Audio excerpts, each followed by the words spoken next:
searched for the power to grant me the wish I've wanted for so long, only to learn that I have the power inside me all along. Everybody has something deep within them, a wish that's wishing to break free. Just close your eyes and start to believe everything's a possibility. Just speak the words, we're listening, and you'll have all your envisioning. Everybody has something deep within them, a wish that's wishing to break free. Just close your eyes and start to speak. Everything's a possibility.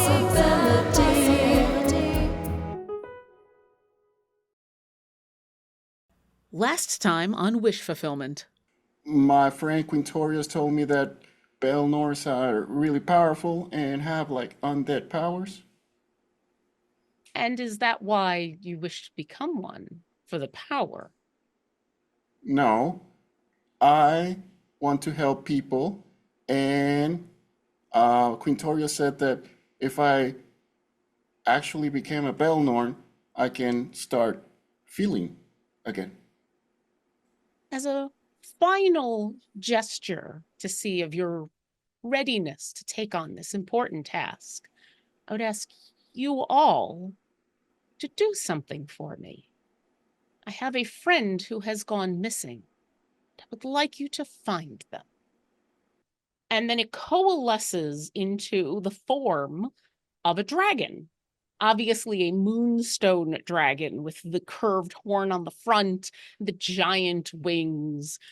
Oh, my friend Inagal Helena. You can use Henna for short. And then from around the corner of one of these hallways, you see two eyes on stalks poke on out from the side. And you hear, "Hello? Hello. Hello? Hello. Hi. Hello, friend. Friend!" And then the rest of this creature appears, and it is a flumph, a floating pancake with tentacles, two eyes, and a wide grin. But suddenly you see a vision. This cavern empties of everything except for this flumph and the dragon. Specifically Henna, the moonstone dragon you're looking for. And the flumph you're trying to save comes over and gently touches the side of the dragon. And for a moment, you all feel what this flumph was just going through. It wasn't that they were asleep or not, just kind of dreaming or something. They were so overwhelmed with knowledge, but esoteric knowledge from all corners of the universe, that they were just kind of in a stupor. They were just overwhelmed. And then it looks to you, Chance, and it says, you can help. You can help. You're good at bad things, right? Good at bad things. Yeah. You go after cards that are bad. I do. Very bad cards. Very, very, very bad cards. Where? I must know. And then the entire chorus of them, as if with one voice, says, "The librarian." There's a moment of silence. And then all of the flumphs in this giant cavern, in unison, with reverence, say, "The librarian." And all of you, since whether or not you were good at keeping from being dragged in the undertow of these memories, now having seen everything that this flumph was thinking about and kind of roiling in their mind, the word, the term, the name, the librarian, brings up this mental image of a massive library, stacks of books, scrolls, tables, leading into infinity. Almost any direction you look in, there are shelves of knowledge. Although you don't see any people, you don't see any beings. It's just this space. And the flump that you had helped says, "Pretty Moonstone Dragon, talk to the librarian. Find they had information they were looking for. I don't know what. Tasted weird. Metallic. Then found they had bad cards and left." Where can we find this librarian? Booeno, make an Arcana check with advantage, since you're the one who asked. Advantage. 21. Excellent. As you ask this question, you also kind of go through the memories that you were just given, these fragmented bits of memories that the flump has shared with you. And you see, no, you just kind of know. You don't see. You just kind of feel this place that you've all now experienced in this memory of this endless library. It's a demiplane. It's a created demiplane that is just a massive repository of knowledge. And the librarian is the name of its keeper.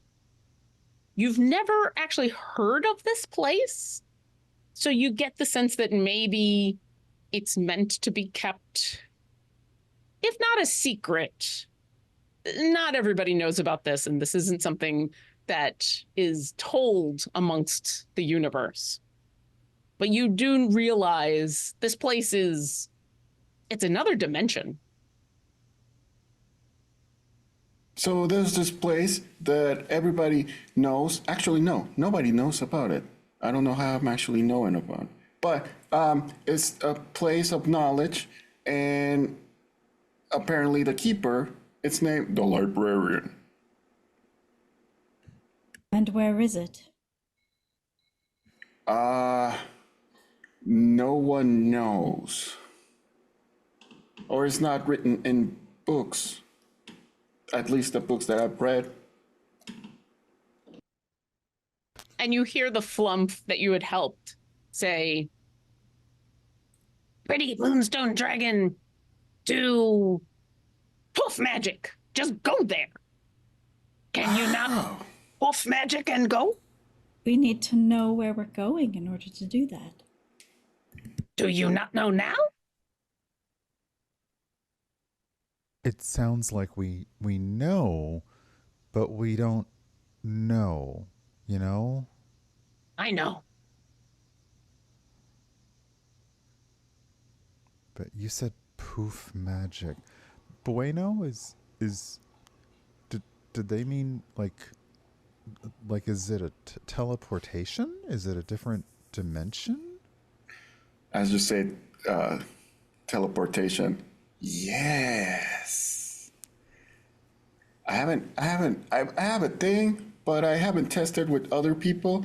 I'm not sure what it's gonna do with your corporeal beings, but we can try it.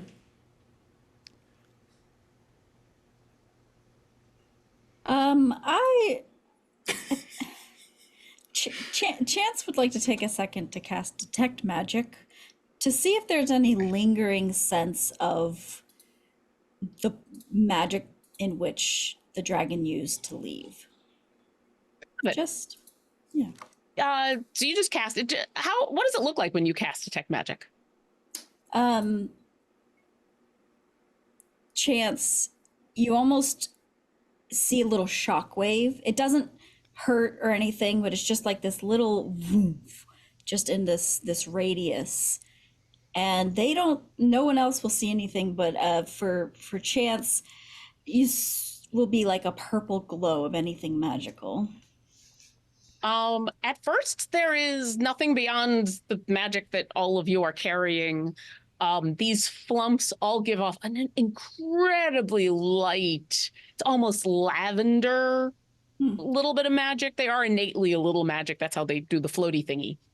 But then you remember in that moment of a vision of where the Moonstone Dragon was, when it was all curled up and the flump went over and touched it, and you walk in that direction so that your 30 feet of detect magic now comes over that spot. And it's faint because it's kind of the traces of this magical spell.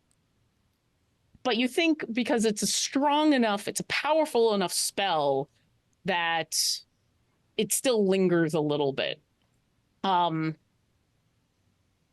you said it always glows purple. Do you have a specific way? Because I know the spell tells you like what school it's from. How do you perceive the school of the magic? Each school has a different smell. I love you so much. Hold on a second.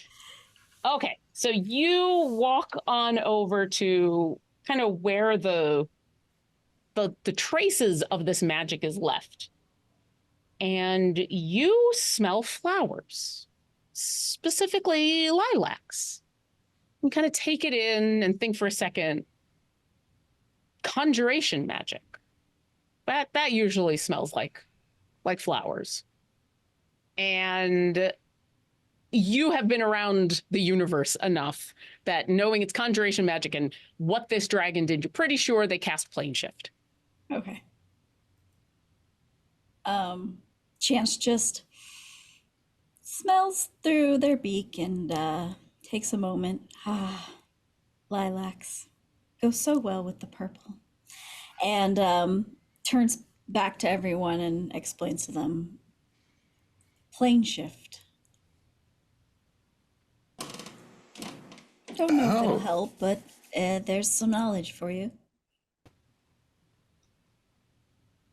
You hear all of the flumps in the room. Ooh, shifting of plane. Yeah, that was really impressive. So we're looking for a different plane.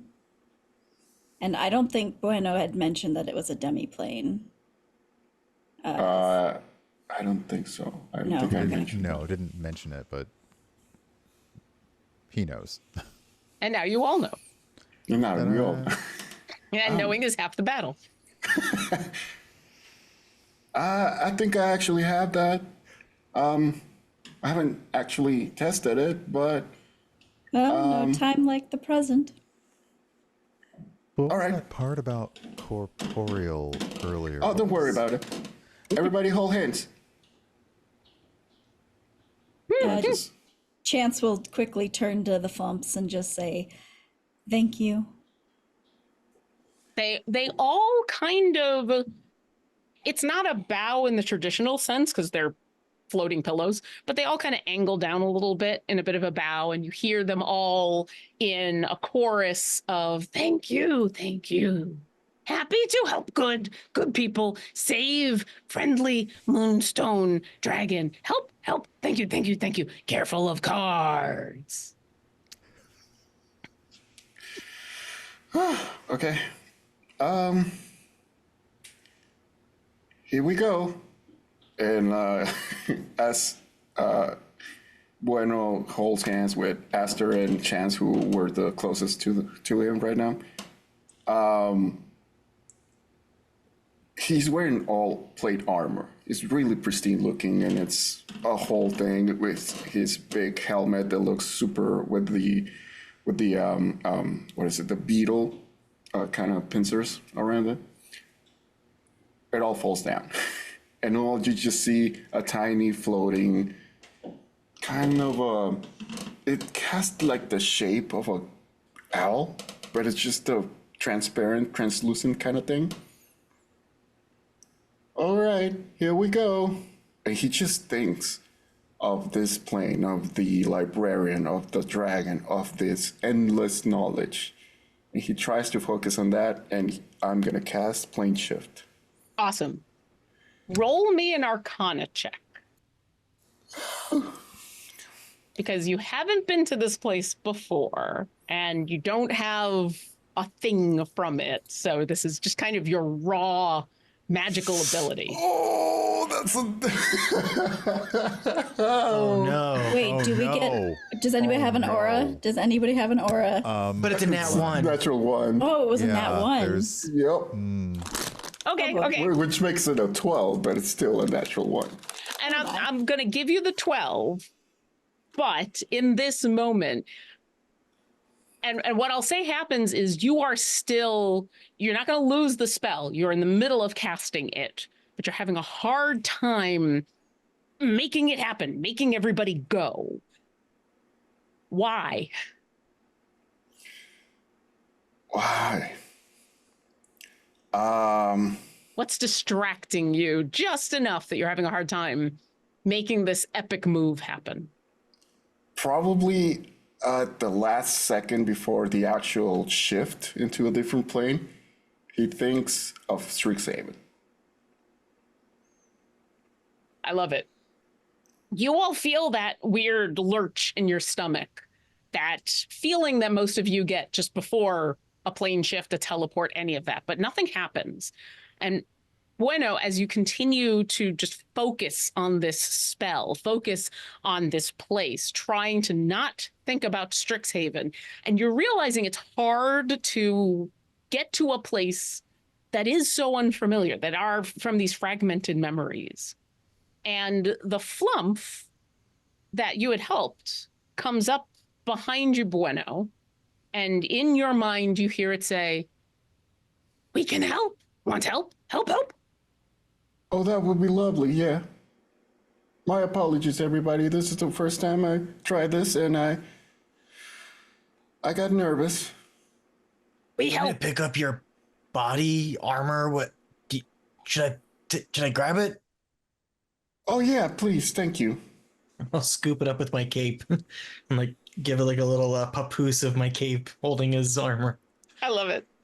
As you scoop this up, all the flumps encircle the four of you who are already. When are you a ghost? Are you just? Is your hand just going through someone else's hand? Pretty much, yeah. Okay, okay. You're making He was contact. holding the gauntlets. Yeah. I'm just holding to the gauntlets, but the rest of me is just translucent ghost style. I love it. So the four of you are kind of in a tight little circle, and then all the rest of the flumps come and gather around you. And each of you feel as like one will put one of their long, soft, velvety tentacles on a shoulder. And then you can see across from you as other flumps come and continue the chain. And soon dozens of them are all humming. You hear kind of this very low and Booeno, in your head, you hear the flump that you had helped. We can clarify place, make place easy to think of, but we need more energy. And you all realize that the flumps are basically using their combined energy to help you really just lock into your mind this place that you're trying to plane shift to.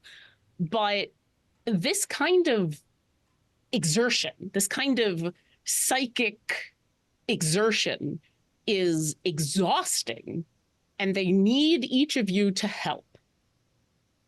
So what I need to know from everybody is this washes over you as you feel the combined energy of this cloister of flumps help kind of give you the kickstart. I need each of you to share a bit of yourself, a little bit of your energy, a little bit of your being to put into this psychic boost. What would each of you like to give? You're not giving it up for good, just offering it to share. I'll put in my darkest secret. That when I said don't dig deeper because it's a well of pain and misfortune, that's a lie. He had a pretty good upbringing. His family's fine. His family's great. He just really liked the idea of adventuring, and then one day he just went for it and started to kind of train and try to help people, but that there's no the persona of darkness is probably not well done because he's a really nice person, but also like it's just a total fig like so he's actually pretty well adjusted. So yeah, he sends forth that that's not true. Do your three companions know this, or are they realizing this right now? I think it's one of those that I think they know. If he's probably it. No, because they haven't been around each other for a long time. I think that it was probably heavily assumed. Like, guys, I've actually been Batman the whole time. Like, yeah, Bruce, we got you. This kernel of truth that you all kind of knew, but it's a weight, Manimal, to kind of have it off your chest, weirdly enough, that like, yeah, your friends probably knew, but it's good to just kind of put the performance out there and be clear about it. It feels good. Aster, what are you contributing to this energy? Aster is also contributing something that they may already know or may not know, but it's like a core honesty, because now that we're all together again and we're doing this to help Booeno, Aster kind of reveals that aside from being an adventurer and helping people, they don't really know who they are when they're not with their friends. They've met so many people, they've been so many people, but only when they're with their friends do they actually feel like they have a core identity. So all of that energy is focused on this moment and helping them accomplish what they're trying to accomplish. Is this something your three friends know, or are they just finding out now? The number of times we've gotten together over the years, they may have suspected, because like that's like part of the flightiness, but now they know. And they do.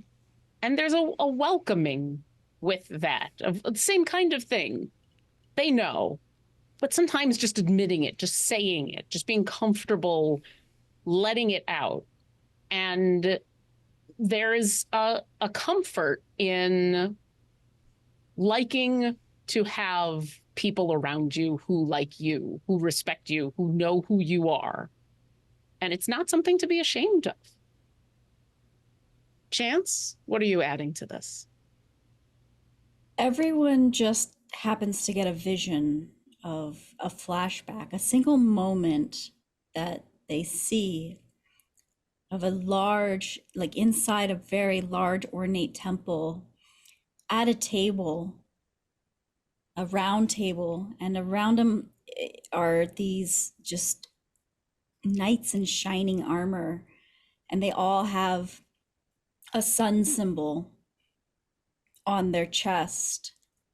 And you see a younger Chance sitting at this table, gazing at all of these people, and you just get this sense of desire to be like them, or to be better, to become something greater.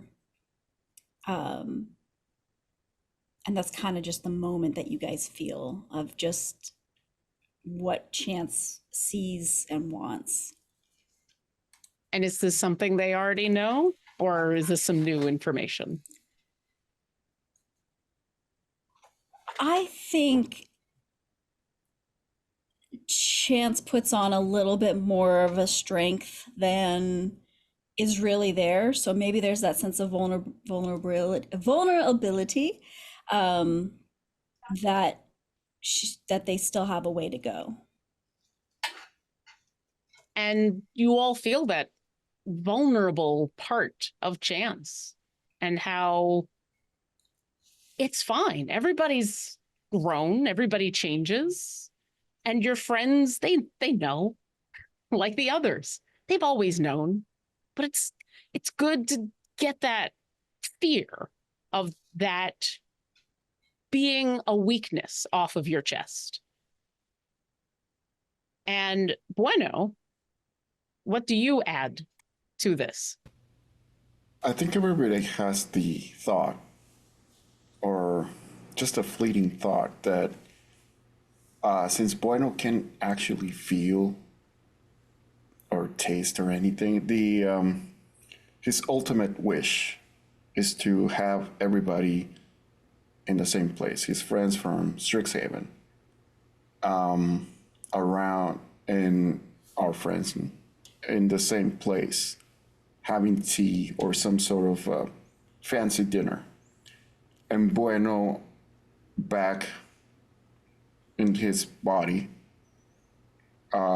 tasting stuff, feeling a hug, feeling longing, feeling love for everybody.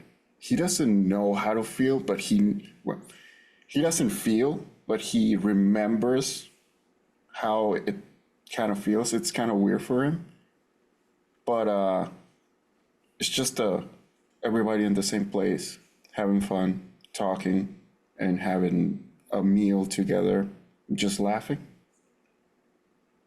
And as this comes to your mind, and it's not just a warm memory of who your friends are and what they are doing for you, but a reminder of one of the reasons you're going on this quest, that ultimate goal to become a protector, but also a physical being again that can enjoy the life you are trying to protect.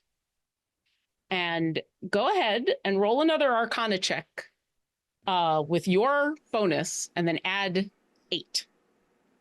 I don't know if I can trust D&D Beyond again, so I'm just gonna roll with this. That's fine. Actually, no. Let's go. You know how I feel. Let's go. Beyond. Do it. Oh my god. 22. With a 22, as all of you connect and offer up these bits of yourself, you also feel the Flumps kind of doing the same thing. A lot of what they're adding is smaller, simpler, but no less as powerful. Feeling of belonging, a favorite rock, an enjoyment of a fish that someone else ate that they grabbed that memory from. And as this all floods into you, Booeno, the library that you'd only ever seen in this vision, it solidifies, and especially just a corner of it becomes crystal clear in your mind. And there is a bright flash as your plane shift goes off, and then you land. And the four of you are now, you just know you're in the library. Doesn't seem to be another name for it. Unlike the vision that you all saw of these endless bookshelves of scrolls and just knowledge all organized in beautiful shelves and on tables, this place is a disaster. Shelves are knocked over. Books are strewn across the ground. You see scrolls that have been crumpled and ripped. You see glass on the ground, not far from where you are. And it's unsettling because this is a space that is also, it has no walls. You look down one corridor, and what would have been this lovely corridor with plush couches and sitting, other places to sit and tables, the cushions are ripped, the table is overturned. Look down another direction where you see an antechamber that, with a quick glance, looks like all of the knowledge in here in various and sundry ways was all on some kind of topic. Everything is in disarray. You see burn marks up the side. And it's disconcerting, the amount of destruction in what you all kind of know is an entire demiplane of library. And it's dead quiet.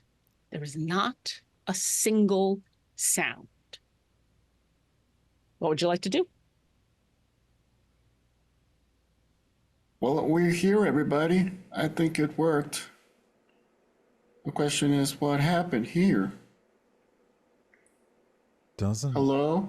This doesn't look like what we thought we were gonna see.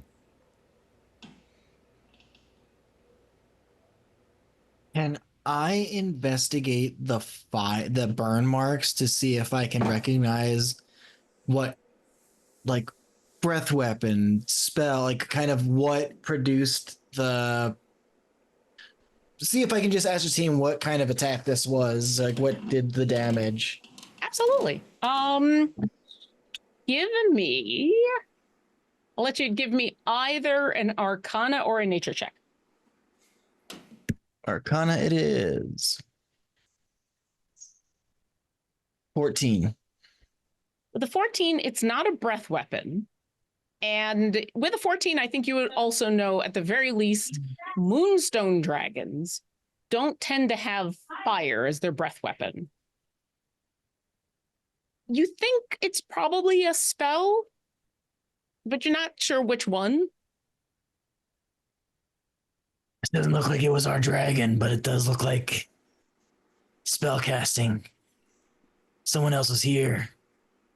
Someone with nefarious intent. And you said we don't hear anything else obvious at the moment. Give me a perception check. Let's see if you hear anything else. When you landed, none of you heard anything. 14. You kind of take a second. You still don't hear anything. But there's a smell in the air that you're having a little trouble kind of pinning down. A little bit of a sulfurous smell. Not fiendish. Considering who you are and what kind of training you have, I think it's fair that you know the difference between like the sulfur of the hells and something else, like actual sulfur. There's a little bit of that strange scent in the air.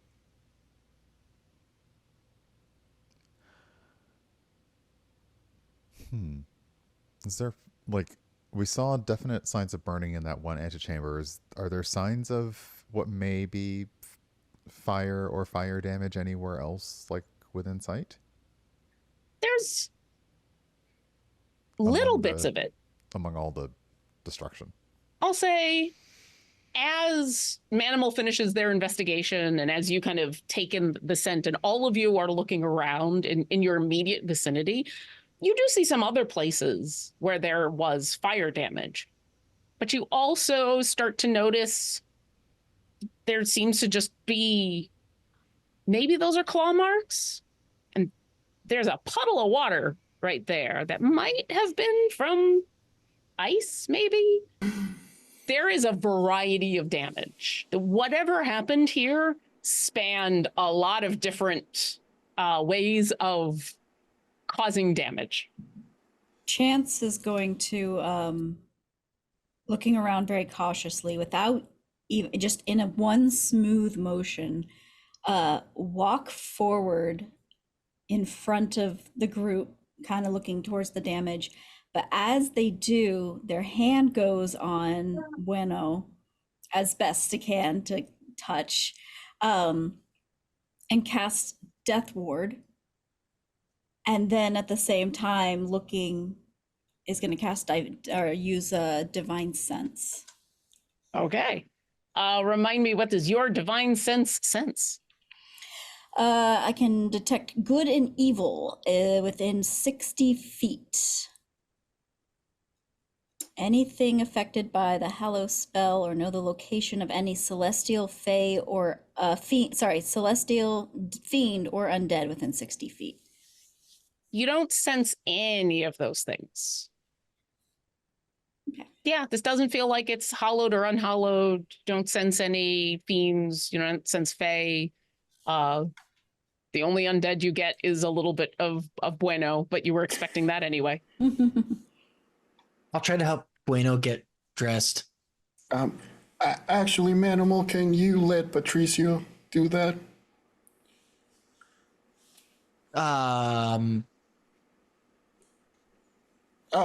haven't met Patricio. I'm sorry. And just the floating hands go to my belt, and there's a tiny, tiny blanket. He just flips it and becomes like this door in the hole, in the portable hole, if you will. Just knocks on it.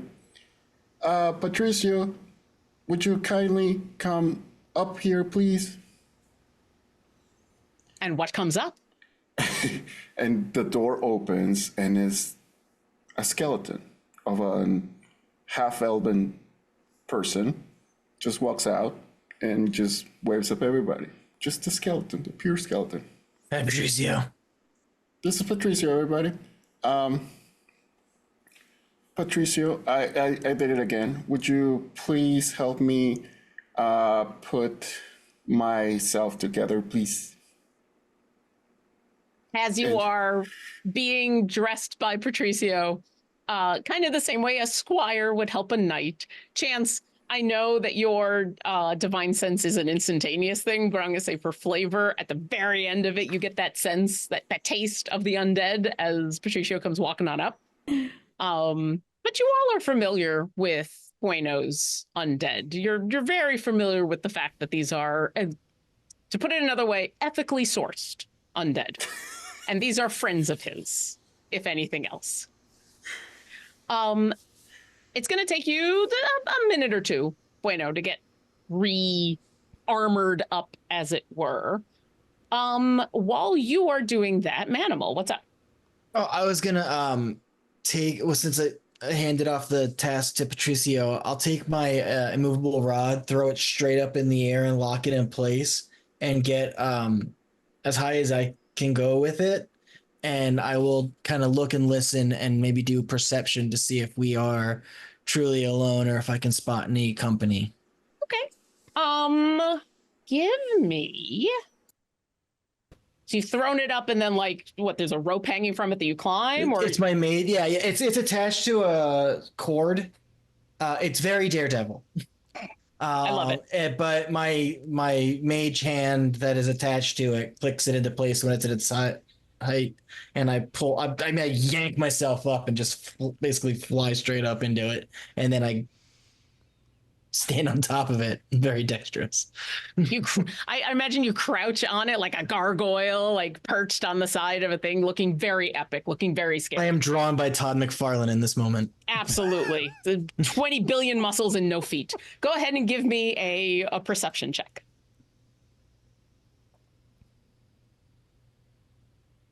13. So with a 13, you get a better view of your surroundings in a way. What you do realize is that the kind of the endless shelves that seem to go up into infinity, you can't quite get high enough to get over those shelves. You actually get a sense now that you're fairly high up because, even beyond how far you can do mage hand, Manamal, you can throw things real high. So you get the sense that you probably can't actually get to the top of these shelves, or not anytime soon. So you're really only getting a sense down some of the corridors that you have visual access to. But now that you've gotten yourself up high and are taking a look around, you hear something? The shuffling of feet, like dragging feet, like for a moment, you actually think, oh, geesh, like zombie, shuffling feet kind of thing. But then it clears up a little bit. And then from down the hall, about 80 to 100 feet away from where the rest of your friends are below, a figure rounds the corner of one of the shelves. Plain clothed figure, looks to be human of some sort.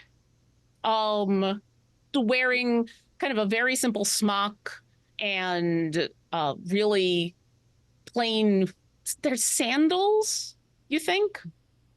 short blonde hair kind of tied back into a bun, and a very neutral, almost bemused look on their face, but mostly just kind of a very neutral. And they come walking around the corner, and they're just walking towards the group. Heads up. And he'll do just like a flat backflip off of the immovable rod and get a good arc and just swing down, unclick it, and land in a 3-point stance, and then just point like, we got incoming. It's very epic. If you manage to look up while Manamal is doing this, you could swear the cape is just like epically splayed out in just the right way to kind of look like some kind of animal. I don't know. Booeno, at this point, you are the final bits of your armor are coming together, and you all look down the hallway and see this figure approaching. They say nothing. They don't wave, but they're not sneaking. They're just walking towards you. Hello there. The figure does not respond, but continues to walk towards you. Are you in distress? At that, about 60 feet away or so, the figure stops and kind of regards all of you and says, "Why are you here?" Okay. Well, as it turns out, we are looking for somebody, and the last there was a bunch of helpful flumps that helped us get here, and they asked us to ask for the guardian. Are you by any chance? I mean, not the guardian, the librarian. All of you from your right, down another hallway, about 60 feet away, another figure comes around the corner. A halfling in similar, really plain clothes and sandals. There's nothing really outstandingly special about anything that they're wearing or they're doing. Same neutral expression. They come around the corner and you hear them say, "Yes, I am the librarian. Why are you here?" We seek Hina, right? Hannah, yeah, Hannah. Yeah, Hannah. Hannah. You watch as the two figures frown, and down the same hallway that the halfling came, a third figure appears. A dwarven figure. Once again, same plain clothes, same expressionless face, but now also frowning a little bit. And the dwarven figure says, "They are not welcome here anymore. What happened? They have ruined this place." The elven figure down the other hallway says, "They were here to steal." And then all three of them in unison say, "You are here with them?" No.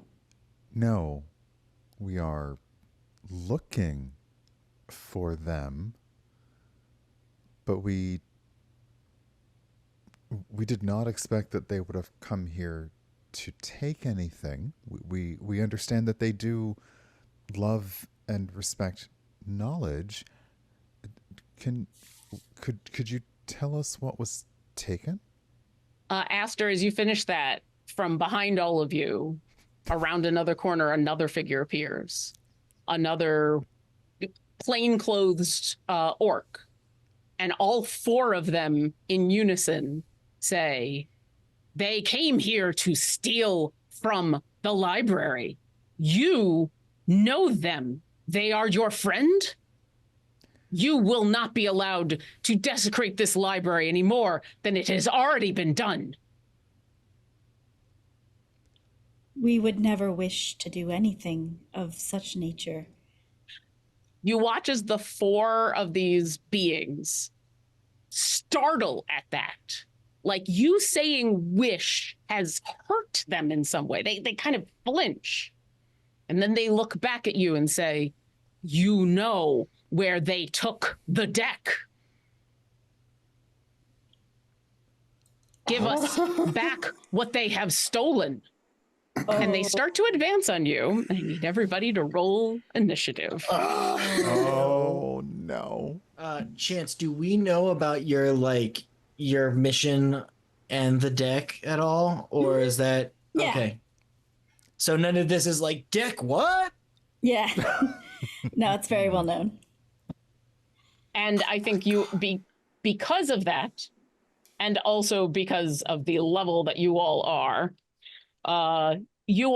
very well aware that a wish spell is something that can be gained from the deck of many things. Manamal, you are up first. What would you like to do? I didn't want to be first in this one. If you would, I will allow you. I would love for Chance to be able to go first before me, since this is deck things, and I don't want to. I'm gonna go in and punch things, and I want to make sure that that's okay. So I want to see what happens if Chance has a moment first. Okay. It's I deck will let things, you. So you deck people. That's how you do it. Exactly. Deck Yeah. people about decks. Deck of many decks. Deck of many fists. That's a whole different magic item. All right. Here's what I'll say for this round. You can hold your entire turn until after Chance. Great. So Chance, you have a chance to go first. What would you like to do? Who's the one that spoke about the deck?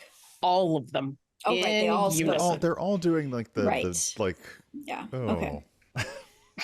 Very hive mind. Uh-huh. I don't like it.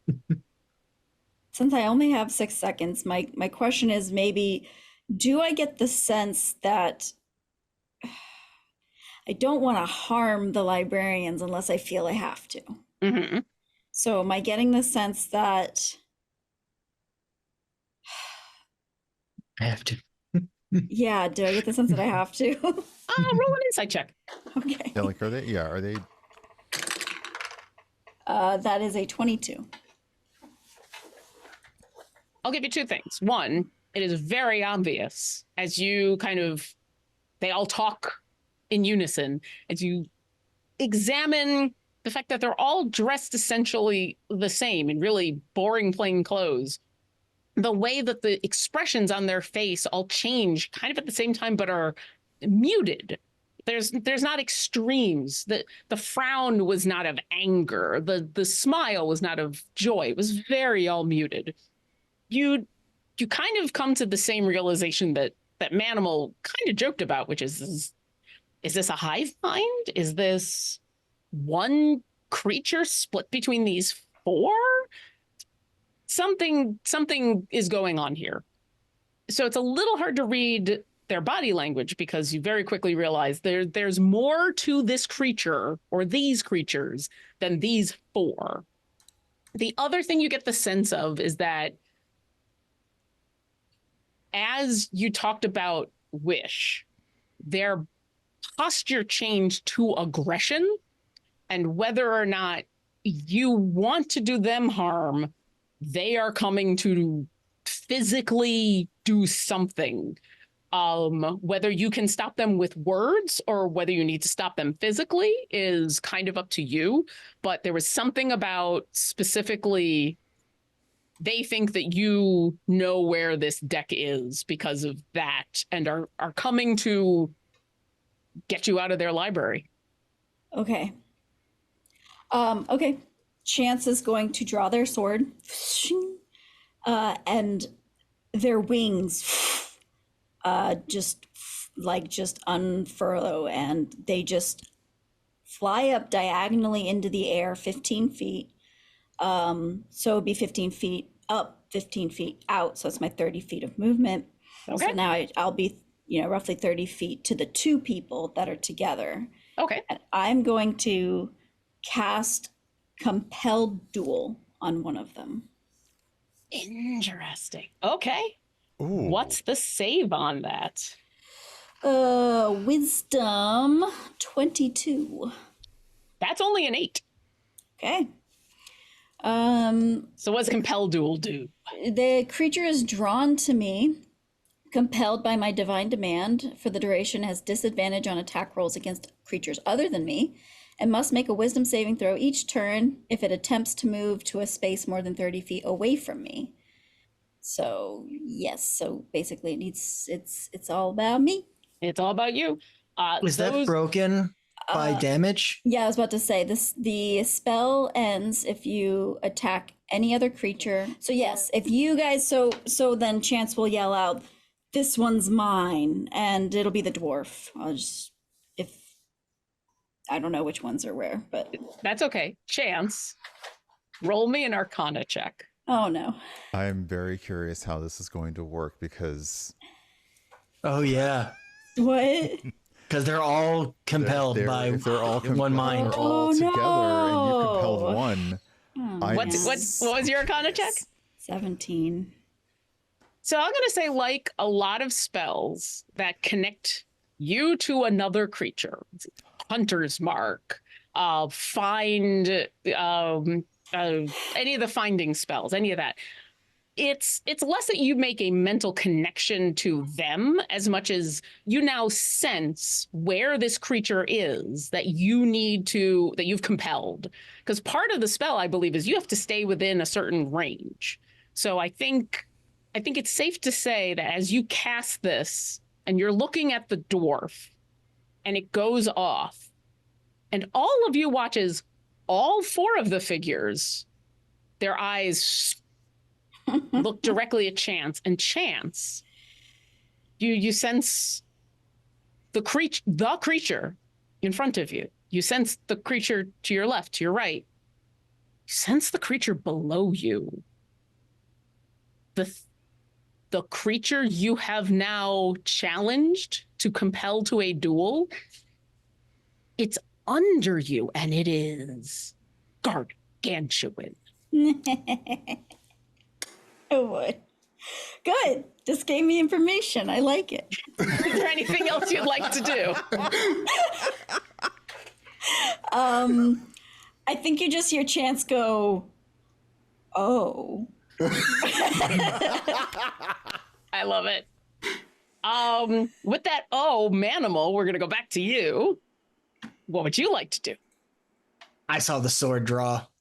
I don't think that I would have pieced together like they're all compelled. So okay, then I'm gonna go after yellow down here. Okay. And I'm gonna start running towards it. And like as one hand kind of goes up, I let go of my immovable rod, click it, and just pull myself towards it.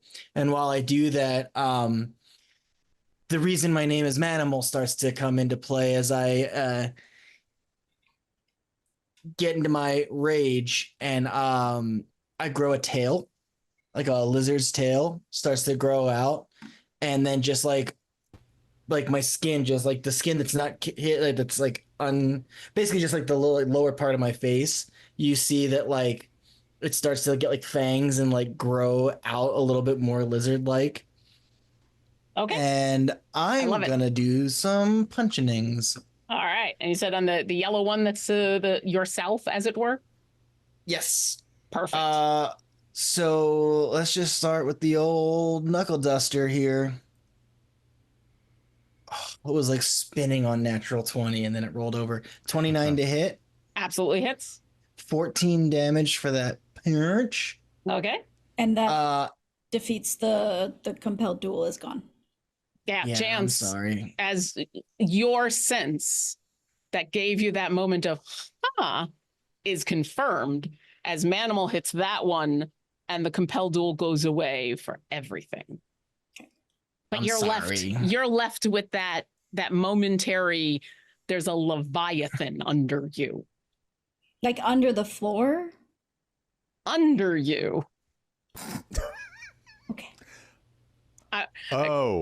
It's you sense it from below. I'm giving you a bit more because of compelled duel is fun, and I wanted you to have something, but you can't quite peg. Okay. You just know below. You know how when you're swimming on the ocean and then like something big comes under you and you don't know where exactly it is, but you can almost feel it?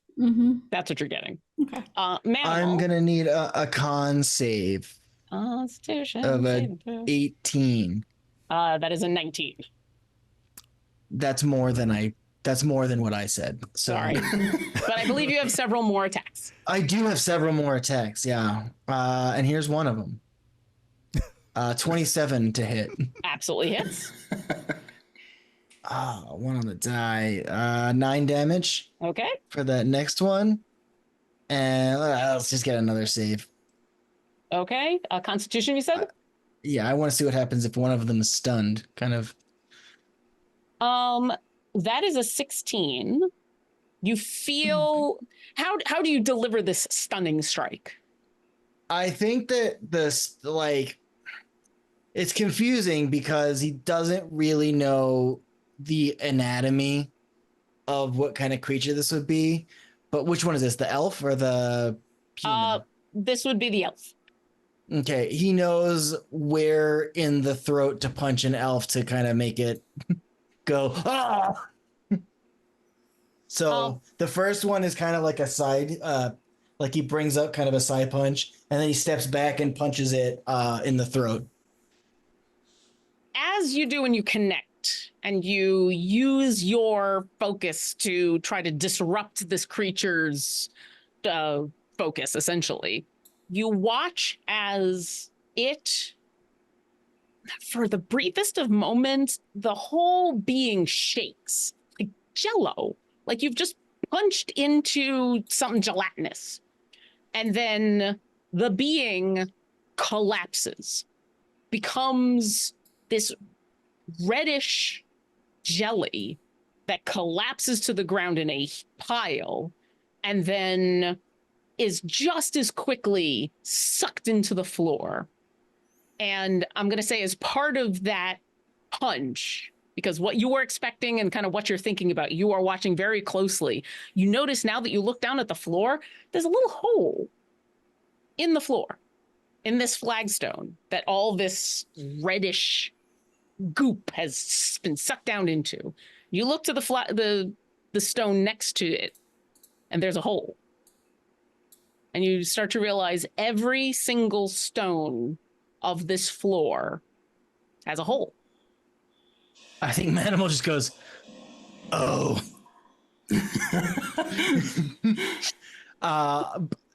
Then I guess I'm going to bonus action Step of the Wind as I am like running back. I have like spectral dragon wings that come out of my back, and I fly over to join. You rejoin your companions kind of in the center of the clump. This Anything isn't else? a good thing. And then the wings just away as I land. Nice. Anything else? That's it.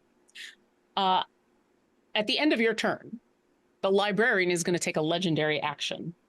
Rude. And all three of them speak a word. Do any of you speak Draconic?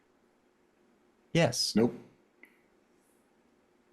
Manimal, you're the only one that hears. Well, I have to make sure that I chose that. I'm sorry. It's okay. Yeah, it's my language that I chose. I'm dragon stuff. That's the language I chose. You do dragony stuff with dragon. Manimal, you don't necessarily understand what the word is, but because it's essentially the verbal component of a spell that they're using. So it's the magical equivalent of saying an incantation, but you recognize it as being said in Draconic. And I need all four of you to make wisdom saving throws. Is this a spell? Well, they said an incantation. This is not a spell specifically. This is an action that this creature can do. I got a 19. Okay, What's that is wisdom save? It's a wisdom save. That's a fail. Booeno? Oh my god. 6, but it's a natural 1. I'll let you answer in a second. Why do you fail this wisdom saving throw? But let me go around the horn because I want to see what everybody's auras are going to do. Aster, what'd you get? 18. That is a fail. Okay, is there an aura? Was there any kind of aura for this save?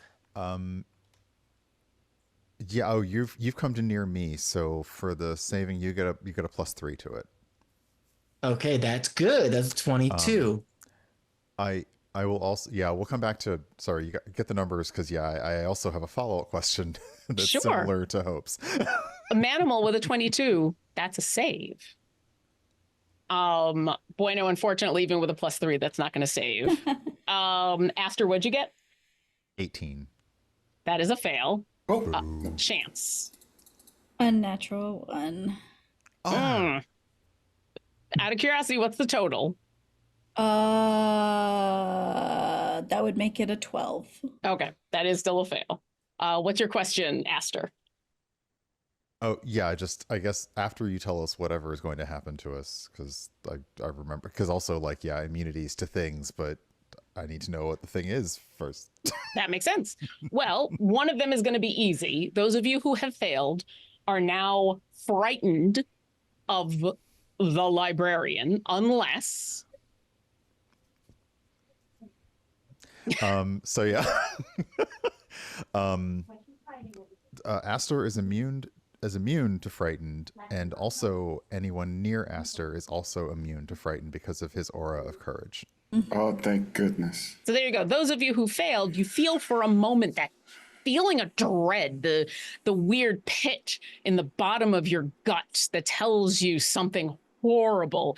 And then, Aster, what does it feel like when your confidence reaches out to bolster your allies and keep them from being frightened? It, like, Aster gets hit with the attempt of whatever this is to impact, and then there is just sort of this kind of shimmering glow. It's almost like twinkling stars are kind of going around in an aura around his body, and similar to like Chance's detect magic, it is sort of a wave. This is a visible wave of sparkles that kind of, the effect hits and it just bounces off to form the aura around, and spread to people in it. So they kind of also experience a little bit of this twinkling to them. But yeah, the effect definitely hits and they're aware of it, and they just kind of get this calming feeling of it dissipating. Something about that presence of Aster near you grounds all of you. Those of you who failed the saving throw, you're going to take 20 psychic damage. And if you succeeded, you take half, so you'll take 10. I'm not counting for any mitigations. That is on your end. I trust you all. The three of you that failed, Booeno, we'll start with you. As this wave comes over you from this creature, you're bolstered a little bit by Aster, so the fear never really hits you. But as the pain kind of burrows into your head, for a moment, for the briefest of moment, your worst fear is standing there or has manifest. What do you see as your worst fear that tries to frighten you?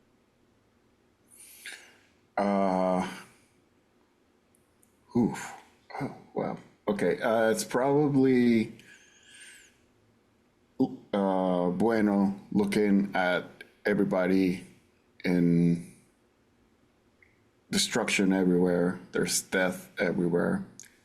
And just him just failing everybody. And then in a moment, it's gone as the bolstering Aster helps. Aster, for a very quick moment, just before your sense of self grounds you against the psychic assault, what is the fear that appears before you? For just that moment, as he looks around to his friends and to these beings, there is just this look of malice and hatred in their eyes because of what he is. There's just this hatred of him being a changeling, even from his friends, that's one of his most deep-seated fears. And then something about who you are and what you are and the confidence you have bolsters that, and this is not a fear you need to worry about anymore. Chance, for a brief moment, what is that fear that tries to take grip of you? It takes the form of a card in front of Chance. It is the void. You see it split in the air, spinning as though it has been thrown. And then you feel the confidence behind you of Aster, and the card vanishes. And Booeno, it is your turn. Oh, goody. Are we all okay? Are we all doing okay? I know I'm throwing a yeah, lot at y'all, but just making sure. Okay, cool. Good. He just, Bueno just shakes it off and quickly glances at Aster and just says, "Thank you." And he puts himself like right 60 feet from two of the things, and his hand just starts glowing, and with his other hand, he kind of touches his hand, and the same hand glows. So I'm just gonna guiding bolt the magenta one and the green one, because I'm gonna use my twin spell thing. I love it. Go ahead and roll those 2 attacks.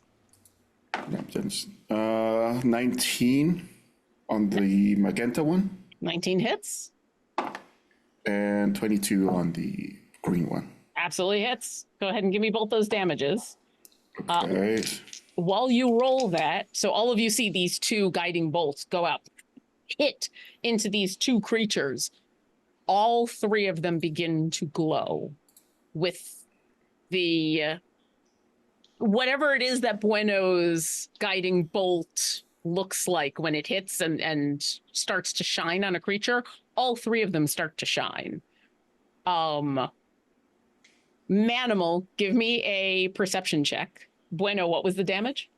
11 on the magenta and 9 on green. All right. Do I get any aura for my perception check? If not, it's 12. And I think That's a check, pal. That's on you. yeah. 12. I'll say even with a 12, that doesn't sound like it's a lot, but you know what you're looking for. You've ran back to your friends. Something makes you look down again, and you see just a little bit of a glow coming from every single hole that is in all of these flagstones. Just like something has been lit up under you and is shining through those holes. I'll say, someone help me get down there. Booeno, is there anything else you'd like to do? That is all. Okay. At the end of your turn, these 3 creatures in unison say, "I will not let you disrupt this library anymore." And from the floor, 2 more of these creatures appear. You actually watch them almost apparate in front of you.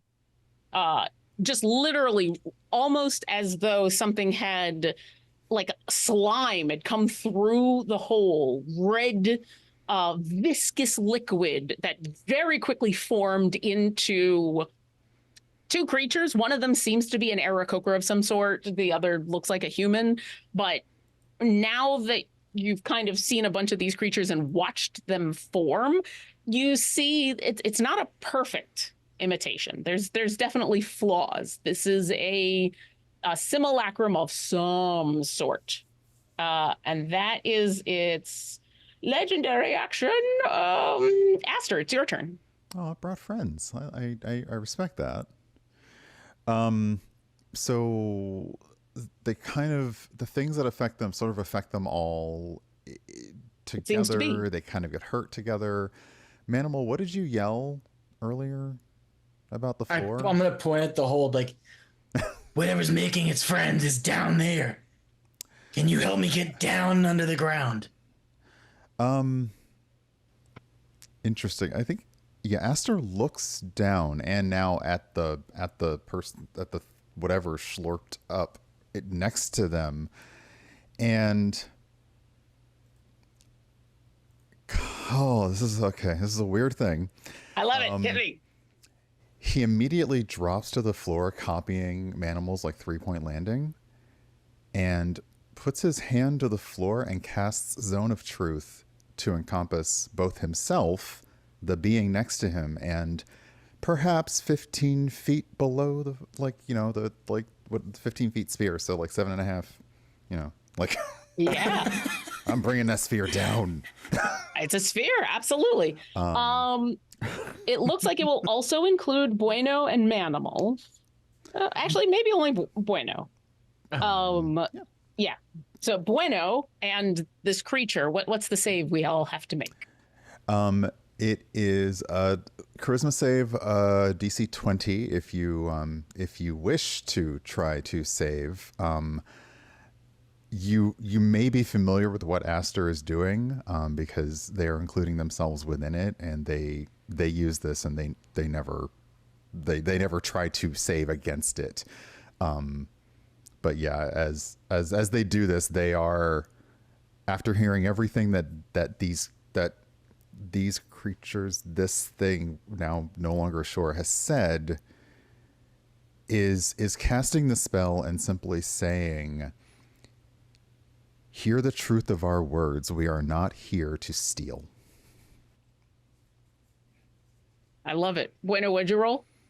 I choose to fail. Okay. This creature does not choose to fail, but they only rolled a 14, which I believe is not enough. However, However, if I remember Zone of Truth well, they failed, but they know what's been cast on them. That is the point. Give me a persuasion check with advantage. That would be a 26. Okay. All right. I love this so much. There's a moment of pause, and you actually watch as these other beings, parts of this other being, these figures, all pause and cock their head like they're considering something new. And then they all had been looking at Chance. And even after the compelled duel had broken, they had all been kind of still focused on Chance. But now they all look at you, Aster. And is there anything else you're doing on your turn? They are going to respond to you, but they happen to be next in the initiative. So yeah. I'm going to use that to make this be cooler. Yeah, if aggression for the moment has ceased, then no. Okay. So it's the librarian's turn. Huh? Can I just say something real quick? Absolutely. Out of nowhere, Booeno just says, "I cheated on my transmutation test." And that's it. Well, I've told you it doesn't work that way. Like, if you really want to tell us something, you can just tell us. Oh, okay. From under... No, not from under the floor. In your heads, similar to actually what the Flumps were doing, but now it's not coming audibly. It's not just coming audibly out of these simulacra that have been created. You also feel it like rumbling through the floor, like a deep bass, like a wail singing under the floor into your mind. And it says, "I hear your truth. None of you have come to steal." And now you watch as these creatures look at all of you. No. Oh. You come in search of the dragon that stole. Yes.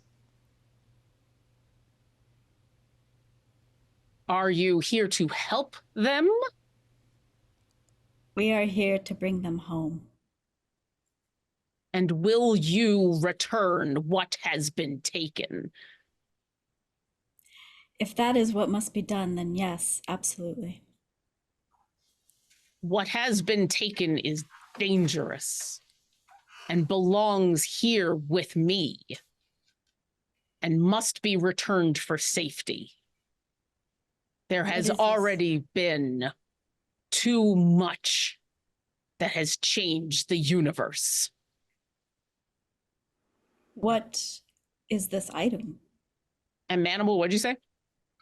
Did they pull a card since they've been talking about the deck so much? Did they pull a card? There have been many cards that have been pulled. The deck of many is in their possession, and it has already been used, and it will continue to be used. Chance comes down from where they are in the sky and lands in the zone of truth, and with the most earnest voice just says, I will return the deck. Make a persuasion check with advantage. That is a 23. There's another moment where you watch all of these simulacra, their heads cock for a moment, and then they all nod in unison, and all of them except for one, that first half-elven creature that had been speaking to you, just gets sucked back into the floor. Now that you kind of know what to watch for, you can almost see this little red tendril reaching up through each of these holes connected to these beings. And as they turn to this viscous red fluid, they just get sucked back down. The one that was speaking to you comes forward and says, I believe you. And so I will give you the knowledge you seek to find this dragon. And I will take you at your word that you will return the deck. This creature, something has gone wrong with it. It looks for knowledge and meaning in places that it should not. They have come to me before. We have exchanged many pleasant conversations and knowledge. They have brought me books and tomes and information from across the universe, and never have I seen them destructive, angry. And thus I was taken by surprise when she arrived and attacked. And that is the only reason they were successful in their hunt. I don't know what the final purpose this creature wants, but I know where it is gathering its strength. And from the floor next to it, one of these red tendrils comes up and starts to form a shape.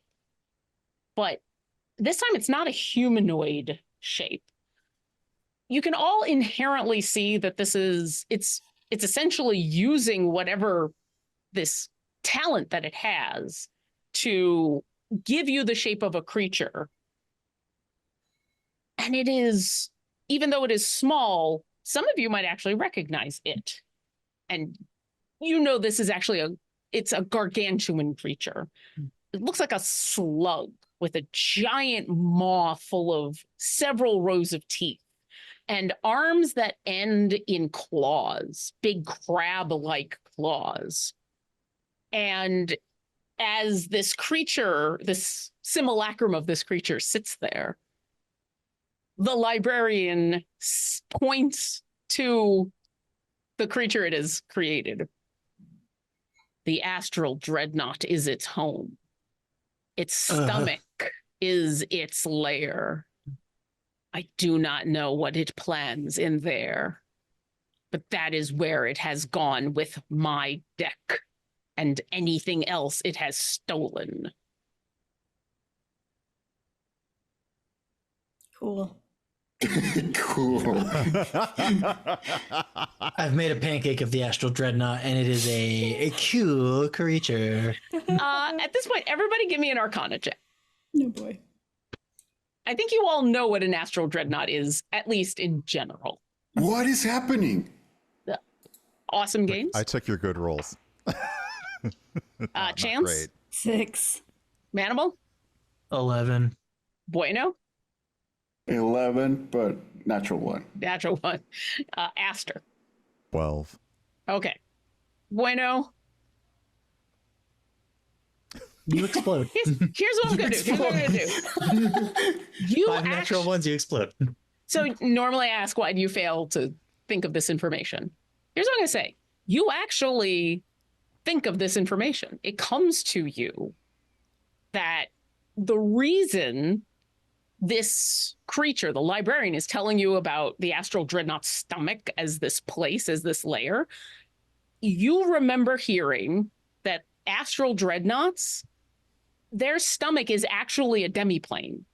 It can eat basically endless stuff because everything is funneled into this portable little demiplane that's where it decays and dies.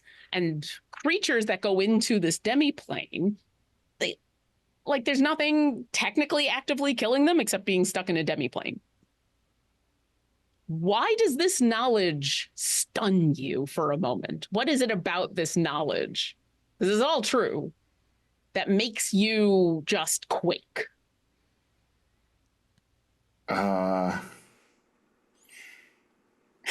Probably Bueno starts thinking that this thing has a stomach that eats everything. And Bueno starts thinking about himself. Do I have a stomach? If I start eating stuff, am I related to the Astral Dreadnought? Am I the bad guy? Am I? And it's just going the Formula Lady meme all around. Okay.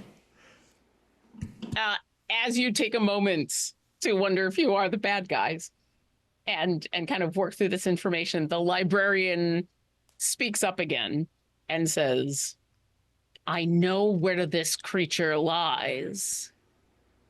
If you can get inside and get the deck, that would fulfill my request. You cannot kill the astral dreadnought. To kill it will release everything in its stomach. And there are things in its stomach that should never be released. Okay. Do you want us to help you clean a little bit? It is a library, after all. The simulacrum of the astral dreadnought back into the ground.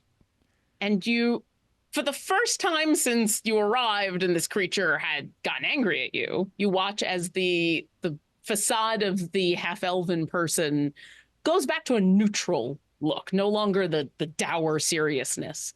And the librarian says, I thank you for the offer, but this is a task left to me. And your task must be to retrieve the deck from this dragon, from the stomach of the astral dreadnought. And you watch as around you, and then down the halls, and basically everywhere you could look, very slowly, up through the floor, simulacrum of creatures.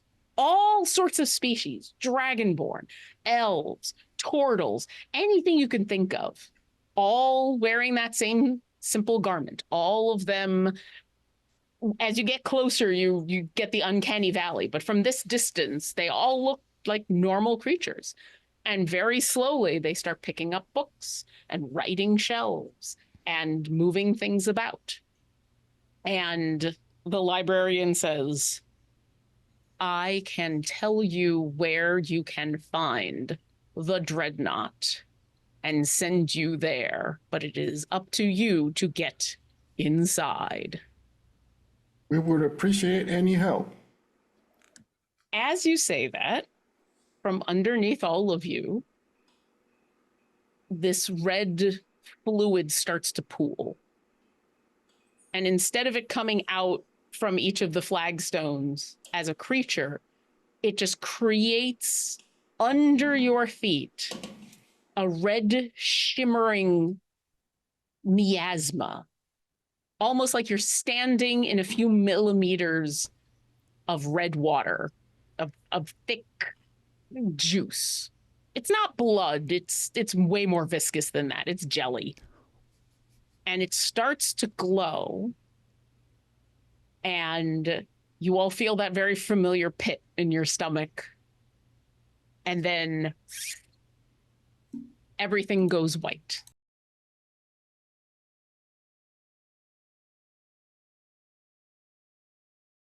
I've searched for the power to grant me the wish I've wanted for so long, only to learn that I have the power inside me all along. Everybody has something deep within them, a wish that's wishing to break free. Just close your eyes and start to believe everything's a possibility.